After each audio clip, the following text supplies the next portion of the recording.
a mirar a Groenlandia, una información que mostraba, que publicaba en las últimas horas el diario británico The Telegraph. Dice que los países de la OTAN sopesan enviar tropas a Groenlandia. Hablan sobre el artículo 5, lo cual, parece una broma, teniendo en cuenta que Estados Unidos es el país más importante dentro de la OTAN, y dice que sobre todo Alemania está provocando conversaciones en este sentido. Ezequiel, ¿crees que esto es posible? ¿Crees que pueden enviar ahora tropas europeas a Groenlandia? ¿A quién van a pedir ayuda? ¿A Rusia ahora?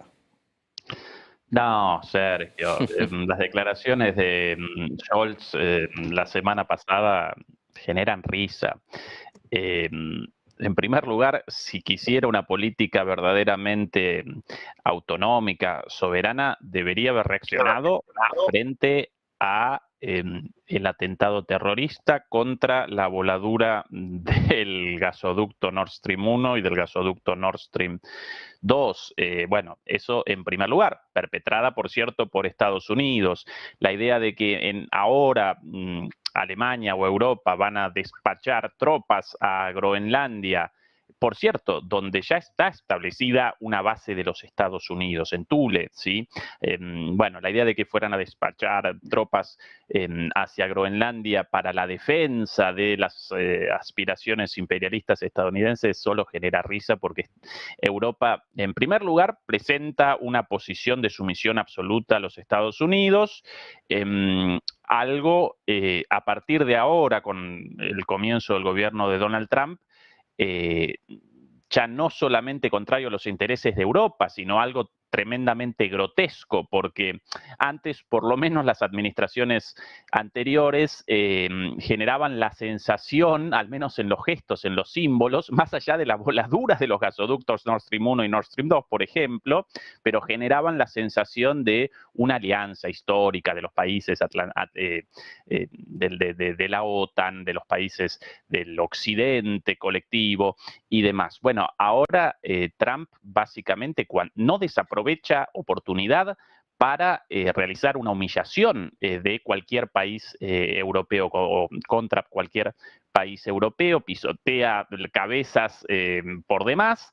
Entonces, bueno, nunca más evidente lo nociva y lo inconveniente de la sumisión de Europa a Estados Unidos, más aún ahora de ese Trump, con las cosas dichas en la cara, ¿no?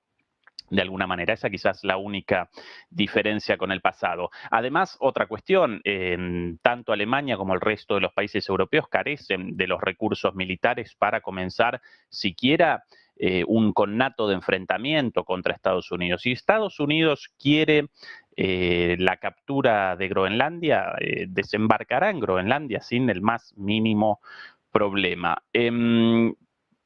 Por otro lado, debemos recordar también que a Trump lo caracteriza una táctica de golpe y negociación, ¿sí? De generar un impacto muy fuerte con sus declaraciones, con sus publicaciones, y después comenzar negociaciones mucho más pragmáticas.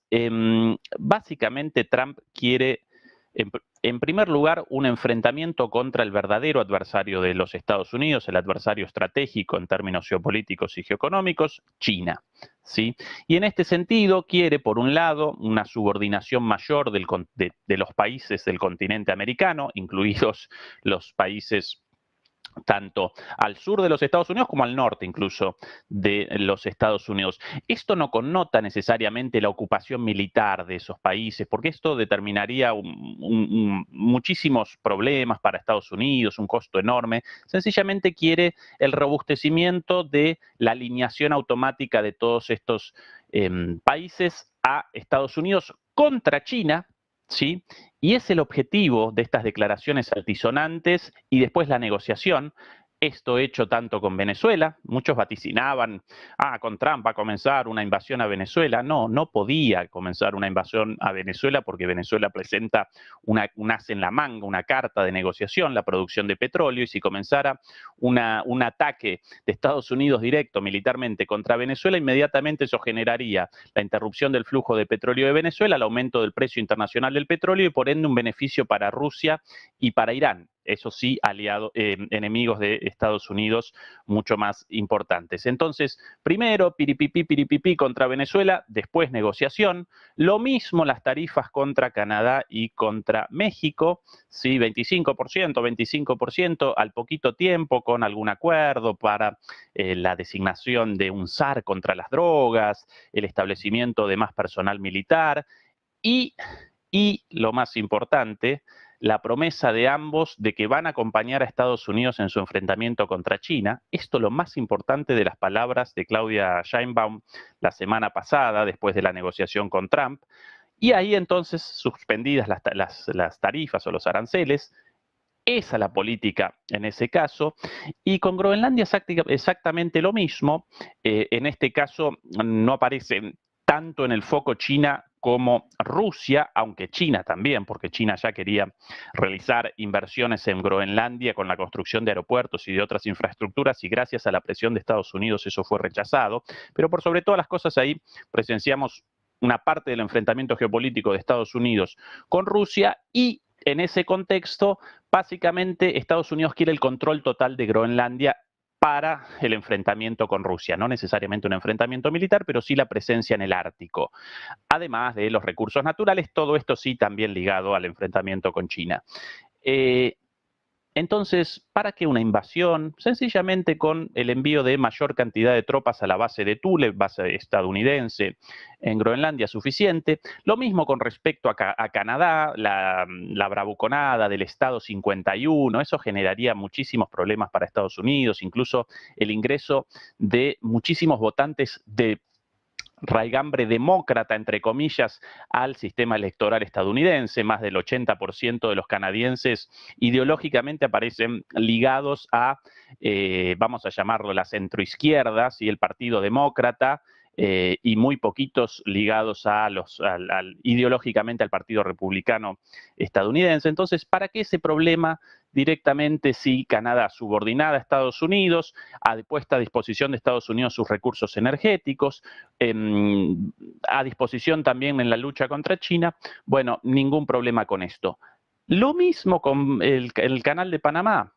Mucho piripipí, vamos a conquistar el canal de Panamá. ¿Cuál finalmente la negociación? No el establecimiento, perdón, no la suspensión de las tarifas para el paso de barcos estadounidenses. Esa es una mentira, por cierto, del propio gobierno estadounidense. No desaparecieron esas tarifas, las mismas para todos los barcos de todo el mundo, pero sí la promesa de Panamá de abandonar la ruta de la seda. Eso sí, importante. Por cierto, Panamá había comenzado como el primer país latinoamericano en el marco de la iniciativa de la Ruta de la Seda y la abandonó. China no está realizando inversiones cuantiosas en Panamá, pero simbólicamente ahí aparece una victoria estadounidense en el objetivo buscado por Trump: subordinación de todos estos países y para el enfrentamiento con China. Y con Europa va a querer exactamente lo mismo. Claro que Europa presenta recursos mucho mayores y no solamente va a querer esta subordinación para el enfrentamiento con China, sino que va a querer también las industrias europeas y dinerito fresco de los contribuyentes europeos, ¿sí? Entonces, ahí Europa aparece en una situación incluso más precaria con respecto a Estados Unidos que América Latina, precisamente por, bueno, la riqueza de la industria europea, de las sociedades europeas, etcétera, etcétera, frente a comparativamente con América Latina y con otras regiones del mundo. Así que esa es mi interpretación de estas bravuconadas de Trump sobre Groenlandia, sobre Panamá, sobre México, sobre Canadá, etcétera, etcétera. Este es el marco general de interpretación, en mi opinión. ¿Cómo lo ves tú? ¿Qué opinas de esta información del diario The Telegraph, que habla, bueno, de que muchos aliados de la OTAN, sobre todo parece que Alemania está tirando en este sentido, pero bueno, que están sopesando enviar tropas a Groenlandia? Ya hablan del artículo 5, lo hemos debatido en alguna ocasión, parecía algo, bueno, pues muy complicado, ¿no? Muy difícil de ver, algo impensable, pero al parecer está en las conversaciones. Al parecer también se hablará la semana que viene en esta conferencia de seguridad de Múnich. ¿Ves factible que Europa pueda enviar tropas a Groenlandia? Sería en este caso, ¿no? Para luchar con Estados Unidos, parece una locura. Putin se está partiendo de risa. Putin se está partiendo de risa. Está viendo cómo la OTAN se está desmoronando. es que estamos dando un espectáculo lamentable, ¿no? Lo siguiente, es decir, parece mentira. Vamos a ver, el propio Ezequiel, que no es nadie, yo tampoco, somos meros observadores. Ezequiel, tú tienes informadores de primera mano, tienes gente en la Casa Blanca, o sea, somos meros observadores. Y simplemente con observar un poco por encima cómo actuó Trump en el anterior mandato y cómo está actuando ahora, uno se da cuenta de que efectivamente su estrategia es golpear, retirarse y negociar. Entonces, que los líderes europeos reaccionen con declaraciones a lo que ya conocen, porque Ezequiel y yo ya lo hemos visto, pues chicos, si Ezequiel y yo ya lo hemos visto, todo el mundo lo puede ver, todo el mundo que tenga ojos en la cara lo puede ver, ¿no? Que esa es su estrategia. Bueno, pues ya los líderes europeos, perdón, nuestros amados líderes europeos ya están sobreactuando y no sé, están sobre reaccionando, ¿no? De esa manera, ¿no?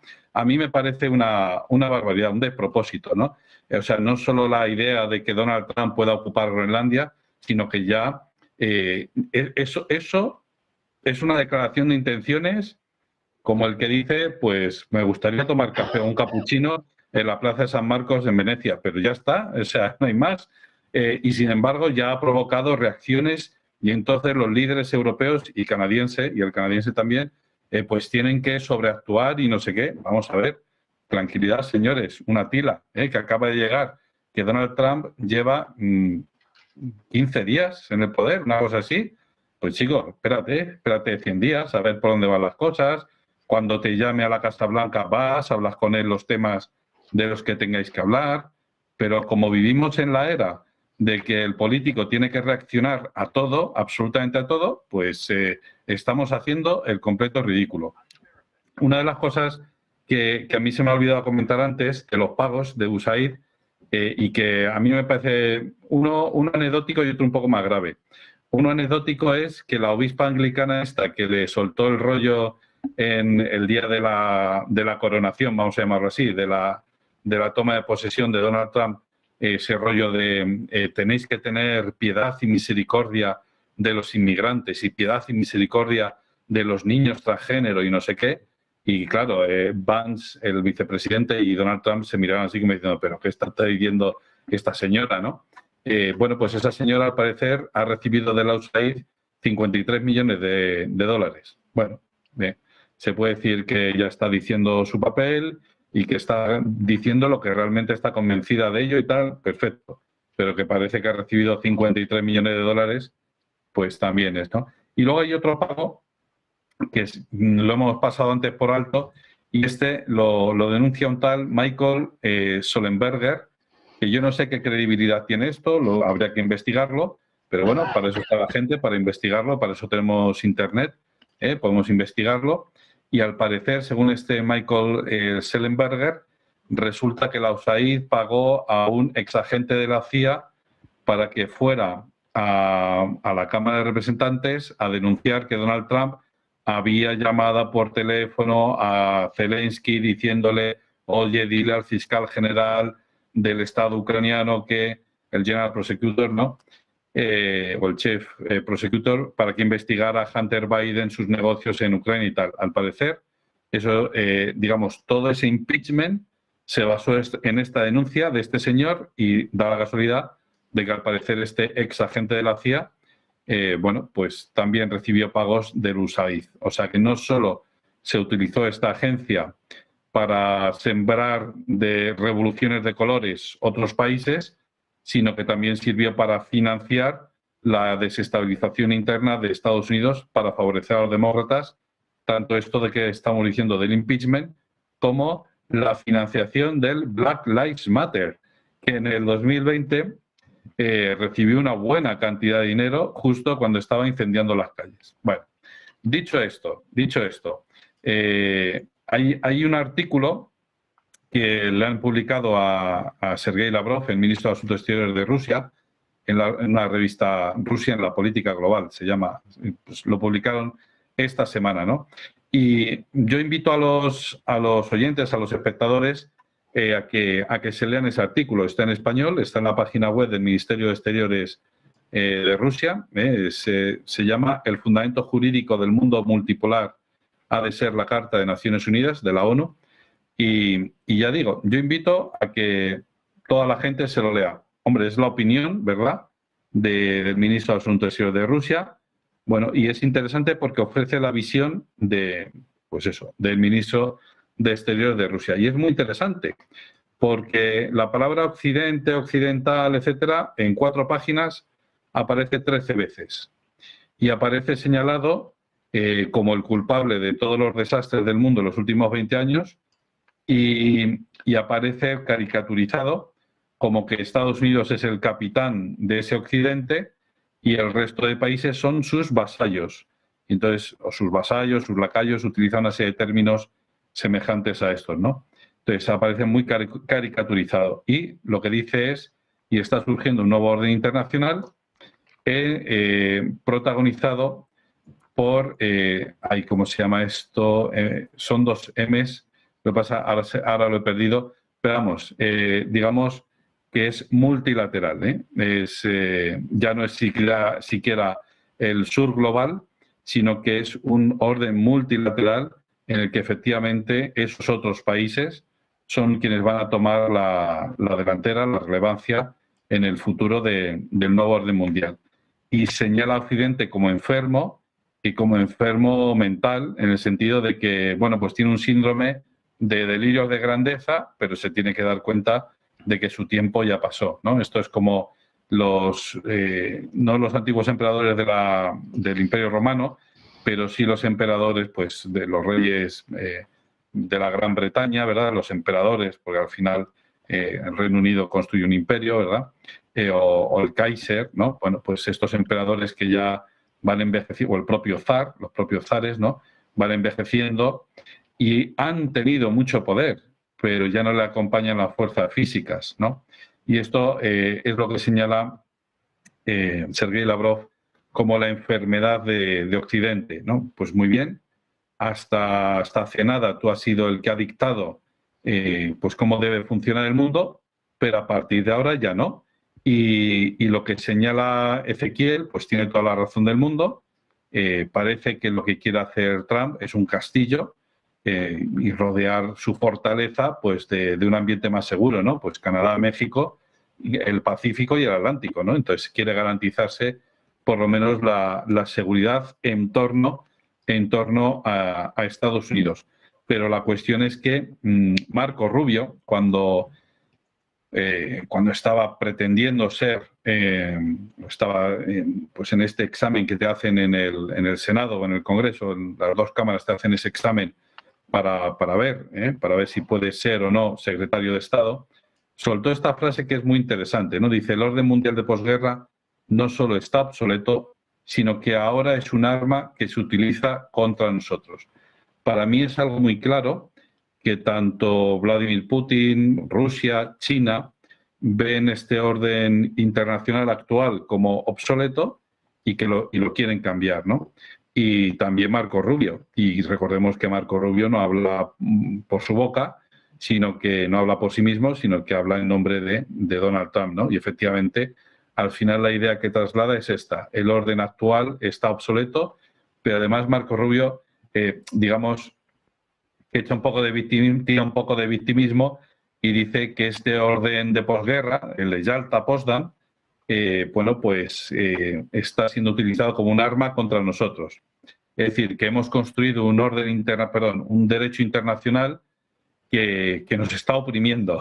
Es decir, que no nos lo podemos saltar, ¿no? Estados Unidos nunca se ha podido saltar el derecho internacional. Entonces, como nosotros sí que respetamos el derecho internacional, pues eso al final nos deja con la mano atada a la espalda y no estamos luchando en igualdad de condiciones con el resto del mundo. Bueno, pues que nuestros queridos espectadores analicen si esa frase es así o si en los últimos 25 años Estados Unidos ha estado luchando con una mano en la espalda o ha estado luchando a 2 manos, repartiendo y en fin, haciendo lo que buenamente ha querido. Y ya por último, el tema de las sanciones a la Corte Penal Internacional es una muestra precisamente de que Estados Unidos, pues en los últimos 25 años, ha hecho y ha deshecho lo que ha querido, pero se está dando cuenta ahora de que ese mundo ya no es el mundo del mañana, que el mundo del mañana pasa por China y es muy evidente, ¿no? Yo creo que el propio Donald Trump se da cuenta de esto. Mi enemigo no es Rusia. Mi enemigo, si acaso, mi adversario y del que tengo que guardarme bien las espaldas es China, ¿no? Allá los europeos con sus cuestiones con los rusos, pero yo, Estados Unidos, de quien me tengo que preocupar más es de China y de la competencia económica, comercial con China, no tanto, no solo materia de seguridad pura y dura, seguridad militar, sino sobre todo, y con esto acabo, sino sobre todo lo que es la seguridad comercial y económica, ¿no? Mi gran adversario del que me tengo que preocupar es China.